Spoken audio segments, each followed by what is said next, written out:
কি ওই যে সাবধান মারা হয়েছে কম খাওয়া খাওয়া গেছে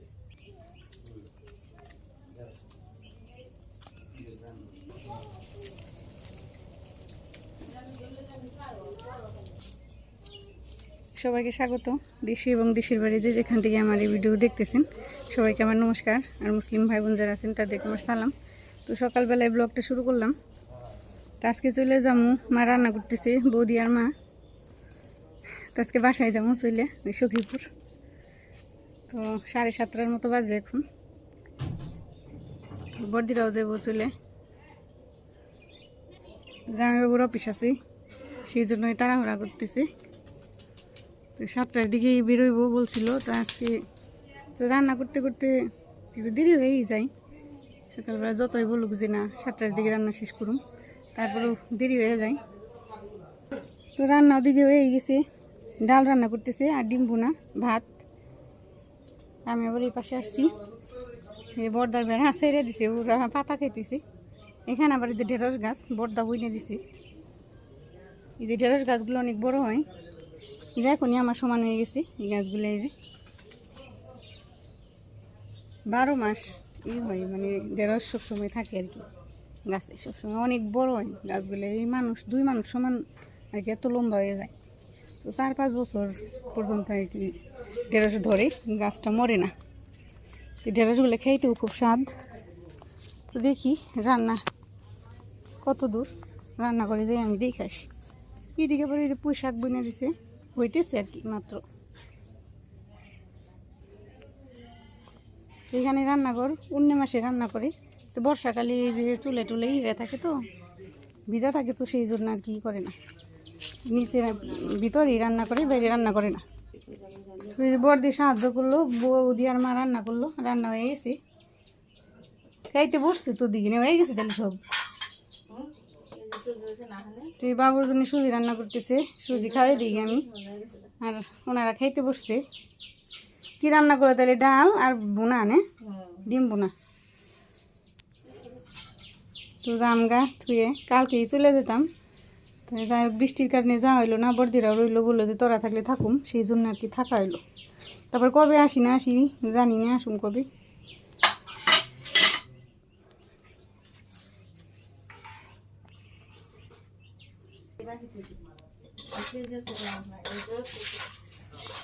আকাশের এটাও ভালোই আজকে সকালবেলা।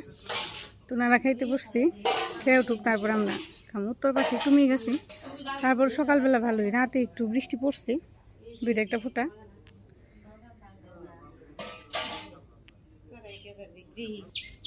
তো বাবার বাড়ি বাবা নেই, বাবার জন্য আর কি খালি খালি লাগি, খারাপ লাগে, কী করুম। তারপরেও বাবার বাড়ি আসলে যাইতে একটু কষ্টই লাগে, সব মেয়েদের এরকমই লাগে।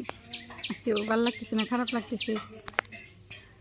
যতই নিজের বাড়ি যায়, তারপরে বাবার বাড়ি থেকে যাইতে একটু কষ্ট লাগে। তো যাই হোক, আমরাও খাওয়া দাওয়া করি, পরে রেডি হই, তারপরে একদম কথা বলি।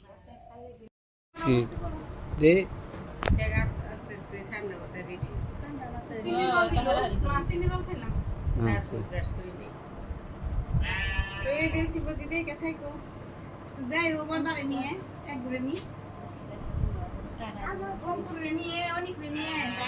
বর্দারে নিয়ে যাইবে।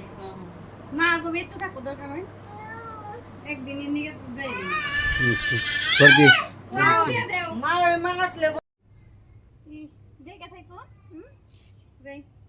যাইতেছি, রওনা দিতেছি। বর্দিও যাইবো, বর্দি একটু পরে রেডি হয়ে বেরোবো, বর্দির দেরি হইব, সেই জন্য আমরা আগে যাইতেছি। জামাই বাবু আর মেয়েরা বাগনিরা আগে গেছে গা মোটর সাইকেলে, আমরা বেরোই।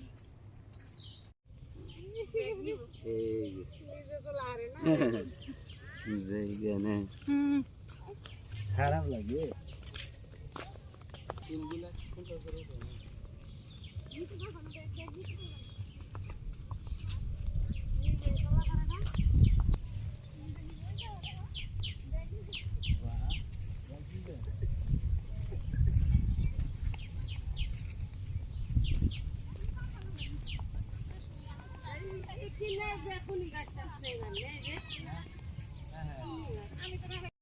এই যে মা আগে দিতে আইছি ফুল পারবেন আমরা বলি যে ওই দিক দিয়ে ঘুরে আইছি ওই দিক দিয়ে আসা যায় পোলা পান নিয়ে ফুল পার হইতে বই করি বর্দার ফুলে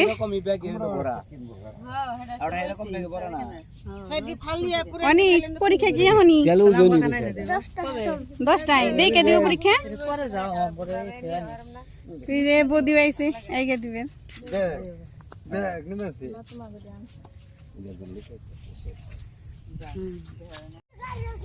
বাবু ব্যাগটা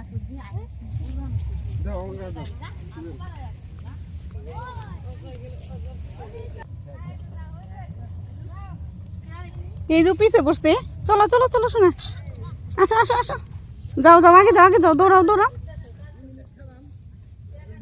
ওই যে ব্রাশ করতে করতে এসে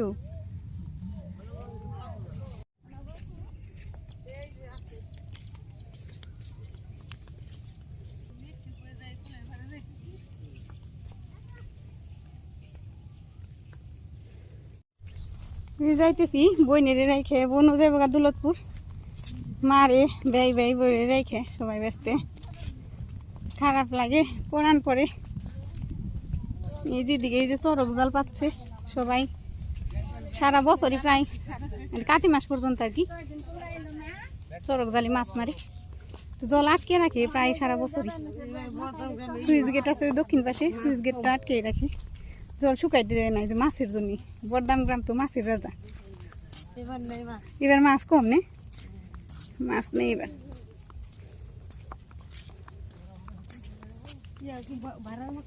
আকাশটা কত সুন্দর হয়েছে এই পাশে যে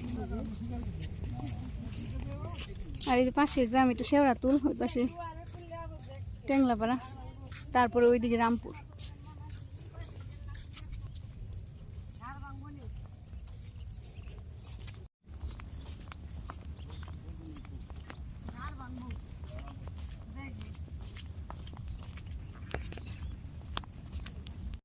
বেগুনি বেনছেও পূর্ণরে খুলে রাখছে একা একা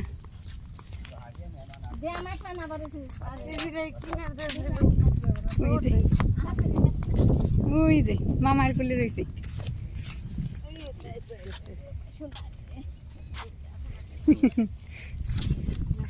তাকে রয়েছে বর্দার দিকে তাকে রয়েছে শিকার করে বর্দা কইছে দেখে থাকো শিকার করে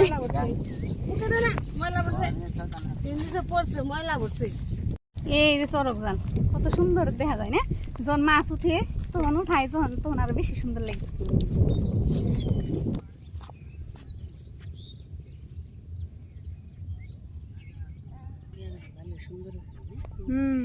এই যে আকাশটা কত সুন্দর হয়েছে বদি দেখছো বর্দি আকাশটা কত সুন্দর লাগতেছে না ওই যে পাহাড়ের মতো মনে হয় হ্যাঁ হ্যাঁ দূরে থেকে বেশি সুন্দর লাগতেছে এই পুলের পাড়া এসে বসছে এখান থেকে অটোতে বা সিএনজিতে উঠুন তো থুয়ে দেবেন ভাল লাগবো না রে দূরে থাকাই ভালো কাছে থাকলে নাই লাগে নিজে এসে পড়ছি পুলের পাড়ে এখানে দোকানও আছে দোকান আর কি করছে চা পান খাই বিস্কুট বাচ্চাদের আর কি খাবার এখানে অপেক্ষা করুন এখান থেকে অটোতে উঠুন বা সিএনজি পেলে সিএনজিতে বর্দার কুলে রয়েছে যাইব গা তো তাই মায়া বাড়ি বেনছি যাইব গা দেখে মায়া বাড়ি বেনছি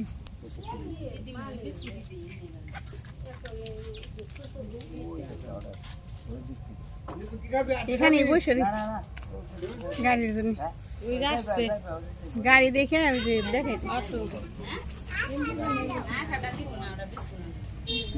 আবার কি কিনতেছে কি জানি খাইবো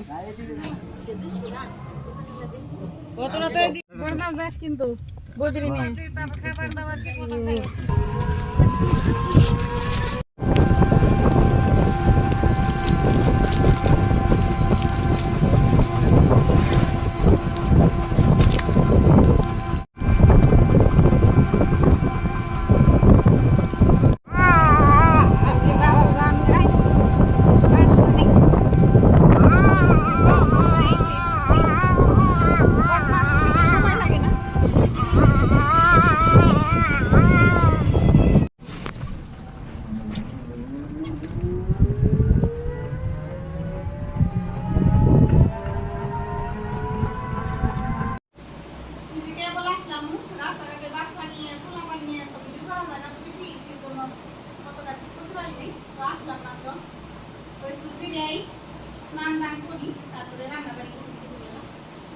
রাই আছে তাই রান্না করে নিয়ে আসছি কচু শাপলা তো বিরিয়ানি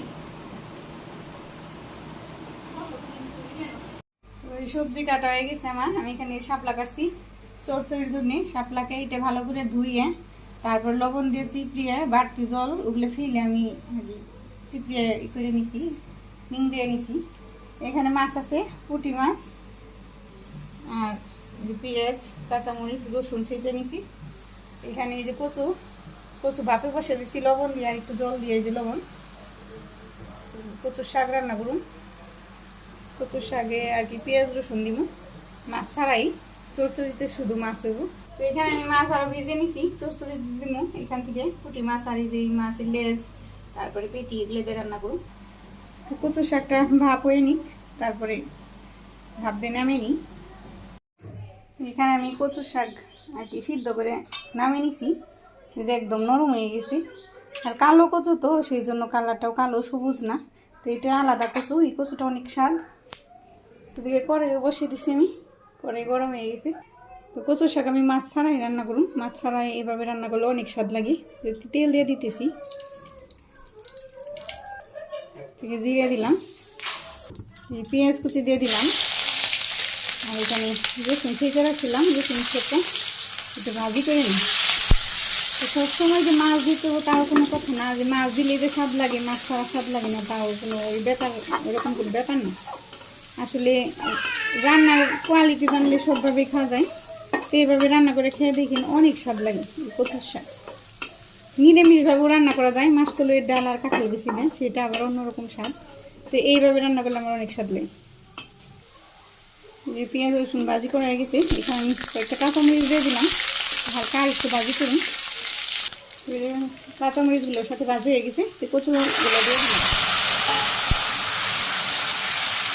লবণ তো আমি এটার মধ্যে ডাব দেওয়ার সময় দিয়ে দিছি।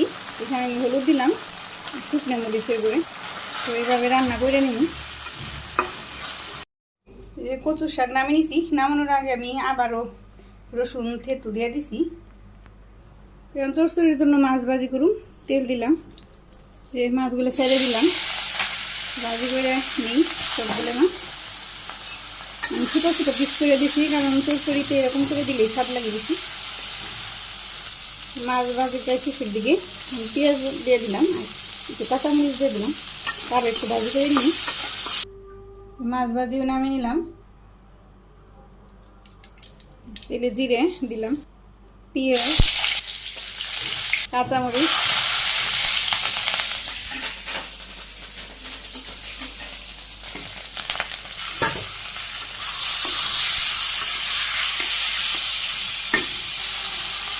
হলুদ, শুকনো মরিচ, লবণ দিলাম না, লবণ দিয়ে আমি করে নিচ্ছি কচুর মতো, শাপলাগুলো চিপিয়ে নিচ্ছি, সেই জন্য আমি ভাজি করি। চরচড়ি হয়ে গেছে, আমি নামিয়ে নিব। এই চরচড়ি নামিয়ে নিছি। এদিকে এই যে কচুর শাক, আর এদিকে চরচড়ি কালকে মানে ওই দিনের তরকারি আমি রেখে গেছিলাম, তো আজকে বের করছি, ডিপে রেখে গেছিলাম, আছে বাবারে দিব সবজি, অনেকটুকুই ছিল, সেই জন্য আমি ফেলে দিই, ডিপে রেখে গেছিলাম, সেটাই বের করছি, গরম করুন পরে। তোর বাবা আসলে পরে খাইতে বসুন। তোর বাবা খাইতে আসলো, খাইতে বসতে, খাইতে দিছি, পূর্ণ ঘুমাইছে, শোয়াইলে উঠে পড়ে, সেই জন্য আমি খুলে রাখছি, পরে খামো আমি। তোর বাবা খেয়ে নি। আজকের ভিডিও এতটুকুই। সবাই ভালো থাকবেন, সুস্থ থাকবেন, আমাদের সাথে থাকবেন, চ্যানেলটাকে সাবস্ক্রাইব করে দিবেন। নমস্কার, আদাব সবাই। কচু আনছি, কেমন নাক বানছে, কেমন হয়েছে রান্না, কেমন হয়েছে? শাপলা দিয়ে চরচড়ি রান্না করলাম। কচু অনেক স্বাদ লাগে। চরচড়ি মা রান্না করছিল, কত ভালো হয়েছিল না চরচড়ি কচুর।